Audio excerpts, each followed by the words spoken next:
natakpan agad ang dapat matakpan. Ayun o. Napakakapal, naging blank canvas na ako dito. Medyo nagmo-move talaga. O, ayan o. Nagmo-move. Fortunately, may white cast po siya. For the price naman po nila, medyo nagkakalayo sila ha. Pagdating naman po sa wear test natin, mas nagtatagal. Pambansang Ginipig, Sir Lawrence ang galing. Basta honest, review sa'yo ay sasabihin. Pambansang Ginipig, sa kanya ang hihiling. Basta produktong sabihin, lahat ay BBN. Hi mga kamukha, tayo po'y nagbabalik. Ako po si Sir Lawrence, ang inyong pambansang human guinea pig. Heart! Last video nga po natin, gumawa po tayo ng palistahan ng mga local sunscreen brands na maganda or mala foundation na po ang coverage, pero sila ay sunscreen. And isa nga po doon, may nag-comment, ano ba yun? Parang nalito-lito ako sa sinabi ko. At may nag-comment nga po doon at sinabi doon, puro doon, ano ba naman to si Sir Lawrence? Mali tayo for today's video. May nag-comment nga po at sinabi nga, Sir Lawrence, maganda rin po yung sa Vice Cosmetics na tinted sunscreen. Kaya naman agad-agad akong bumili, mga kamukha. Tapos itatry ko po sa inyo. And at the same time, i-compare nga po natin yan sa ating naging favorite, which is ang Ever Bilena na Daily Dose na Skin Perfecting Tint. Ayan, as of the moment, ito nga po yung number 1 natin pagdating nga po sa sunscreen, pero at the same time, napakaganda po ng coverage. Syempre, hindi nga rin po tayo nagre-review na hindi FDA registered, FDA notified, or tinatawag nyo po na FDA approved. At ito pong dalawang ito na pagko-compare nating dalawa ay FDA notified dito sa Pilipinas. Simulan na nga po natin, mga kamukha. Okay. Bakit ko silang dalawa pinag-compare? Kasi almost the same nga sila. Sinabi ko doon sa last video na ito po yung rank number 1 ko pagdating nga po sa coverage. Kasi ang ganda, mala foundation. Papakita ko sa inyo, mga kamukha. So this is Silk. Ayan siya o. Papakita natin sa inyo ulit. Mala foundation po siya agad. Ayan o. Mala foundation agad yung coverage nito. Ang ganda-ganda talaga, mga kamukha. Ito po yung kay Vice Cosmetics ha. Almost the same din siya. O, ayan no, mala foundation siya. Kaya naiintindihan ko po yung nag-comment. Ayan, pareha silang dalawa na mala foundation. Kaya ipagko-compare nga po natin yan ngayong araw na ito.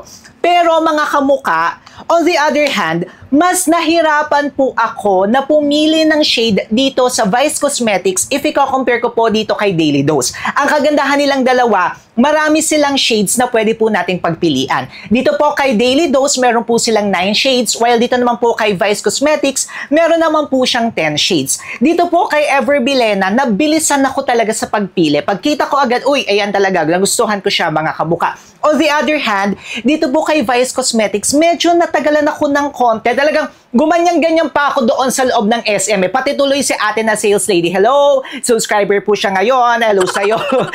Medyo nahirapan kaming dalawa, mga kamukha. Kasi nga po nag-oxidize or yung ibang mga shade medyo orangey siya. Hindi siya sumasakto sa akin. Pero ito nga po, napili ko ang perfect shade para sa akin, which is ang light neutral. Yun naman yung kagandahan niya. Marami kayong pwedeng pagpilian na choices. Para po sa tip ko dito, pagdating kay Vice Cosmetics, pili po kayo ng 1 shade lighter, lalo na kung kayo po ay acidic kasi nag-oxidize po siya. Now, let's apply na po silang dalawa. Medyo, mga kamukha, mahirap siya kapag kayo po ay may dry skin to normal skin. Bagay po ito sa may mga, itong parehas na ito talaga, mga kamukha, silang dalawa. Bagay ito sa may mga oily skin or combination. Lalo na sa oily skin talaga siya, mga kamukha. Kaya make sure to prep your skin well. No? I-moisturize nyo siya. Ang gagamitin po natin para po sa both ng ating face, both ng face talaga, both sides ng face natin ay itong from IY Korea na favorite po natin.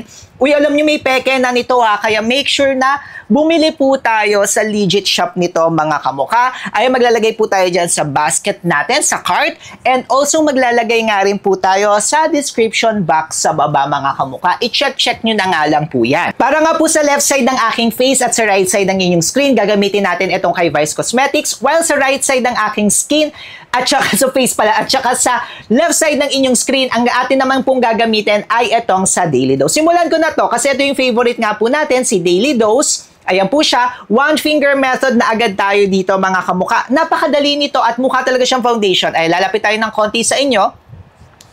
Ayan o, ang ganda talaga niya agad mga kamukha, lalo na in person. Talagang parang mala foundation na siya. Ayan siya mga kamukha, oh.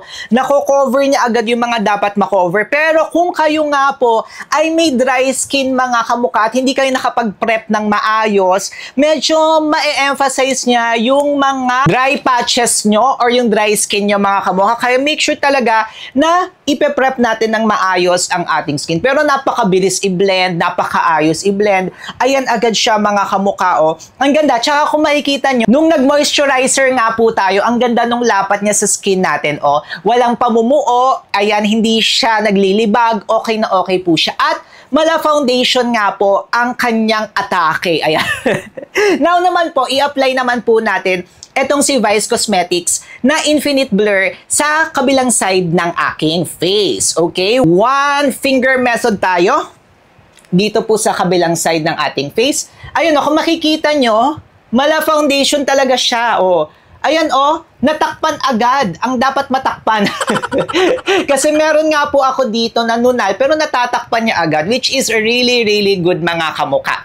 Pero alam nyo, pagdating sa coverage, mas may coverage ito, oh, kita nyo naman, oh, ayan, oh, diba? Mas may coverage po ito if i-compare po natin dito kay Daily Dose. So, mas may coverage po siya kaysa dito kay Ever Bilena mga kamukha. Pero yun nga lang, kahit maputi nga po ito, pili kayo ng one shade na mas lighter sa inyo kasi nga po nag-oxidize siya mga kamukha. Yun yung medyo downside nitong kay Vice Cosmetics. Kaya nung una rin talaga, nahirapan ako kasi yung ka-shade ko talaga, medyo hindi siya ayos para sa akin. Pero look at that. Ayun, oh. Napakakapal, naging blank canvas na ako, di ba mga kamukha? Ayan. Bagay na bagay talaga to sa mga events. Kaya yung nag-comment dyan at sinabi na, Sir Lawrence, try mo yung kay Vice Cosmetics kasi ang ganda, mala foundation siya. Ayan na nga yun, di ba? Isa pa po sa napansin ko dito kay Vice Cosmetics ay kapag meron po kayong nilagay underneath, which is a moisturizer, medyo nagmo-move siya ng konti. Kaya kailangan po talaga medyo dahan-dahanin po natin. Pero kasi kung hindi ako maglalagay ng moisturizer, ang nangyayari, nagki-clean siya doon sa mga dry patches ng aking skin. Pero ayan siya, sa video mga kamukha, naging mukhang blank canvas, which is really good. Almost the same sila nito. Pero mas gusto ko yung finish nito mga kamukha kasi mas natural siya ng konti.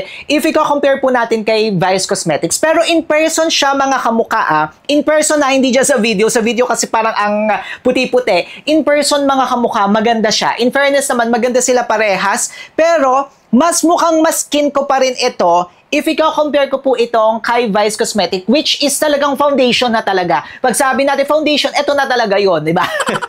After few minutes nga rin po, ayan yung kay Vice Cosmetics. Kung makikita nyo po, medyo nagmo-move talaga, oh. Ayan, oh, nagmo-move siya. Kaya make sure na ma-blend nyo po siya ng maayos.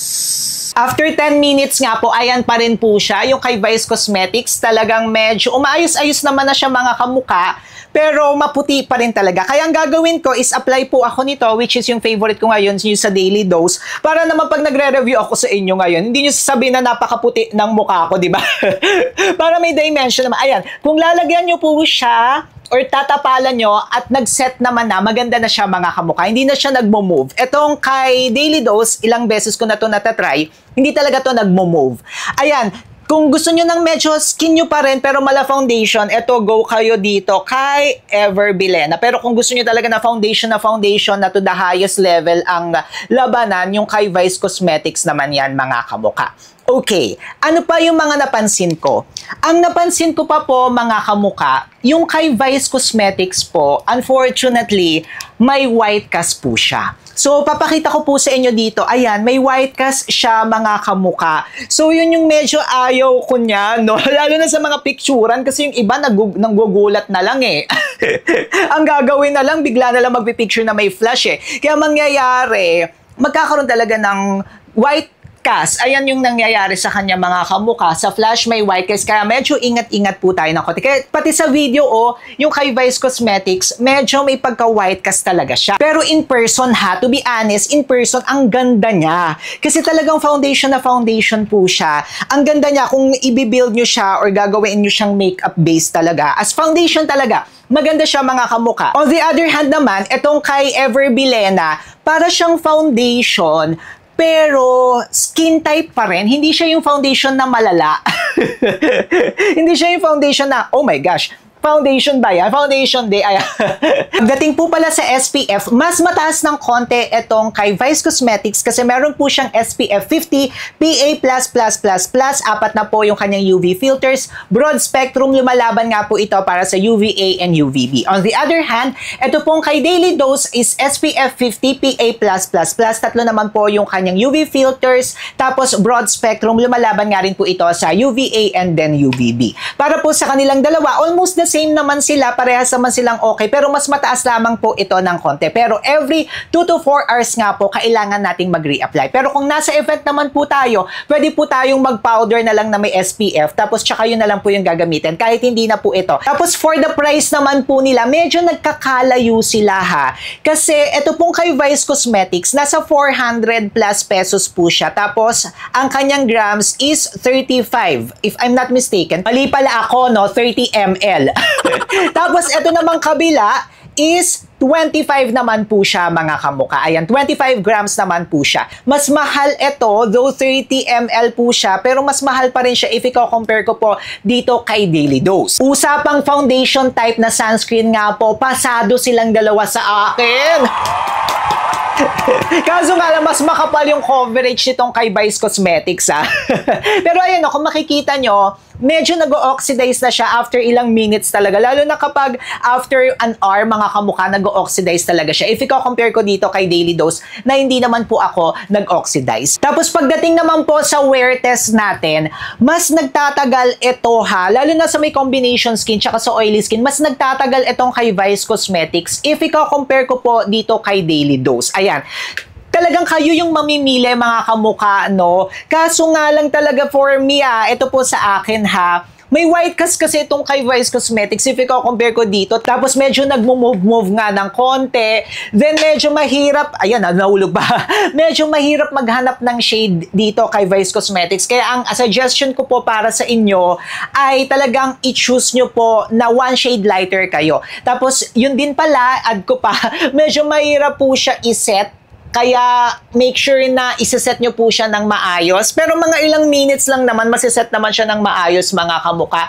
Konting wait lang naman kayo. Unlike nga po dito kay Daily Dose, mas mabilis siyang i-apply and at the same time, mas skin type ko talaga siya. Foundation siya na basta parang skin mo. Pero naka-foundation ka, no? Mas madali po siyang i-apply. Less hassle po siya para sa akin. Pero kung gusto ko talaga ng pack na pack, kung kayo ay marami na imperfections sa mukha, may mga pimples kayo, ay nako, mas magugustuhan nyo to, lalo na kung oily skin kayo tapos marami kayo na mga imperfections. Mas full coverage po ito or mas medium talaga yung coverage nito if i-compare ko po dito kay Daily Dose. But yes, parehas po sila na maganda ang coverage at nasa sa inyo na nga lang po yan mga kamukha. Kung okay nga ba ito or ito, binigay ko po ang advantages at disadvantages nila. Kayo mga kamukha, anong masasabi nyo dito sa dalawa na to? Mag-comment kayo dyan sa baba. And syempre kung gusto nyo po na magpaputi, hindi lamang po tayo dapat aasa sa isang produkto. It must be combination of different products, panglabas at pangloob. May separate video po tayo yan. Ayan po, manood po kayo dyan sa gilid-gilid. Syempre, mag-subscribe na rin kayo kay Sir Lawrence. Paano po ba yan mga kamukha? Magkita-kita po tayo sa susunod nating video. Until our next video po, umulit lang ako. Click nyo na to.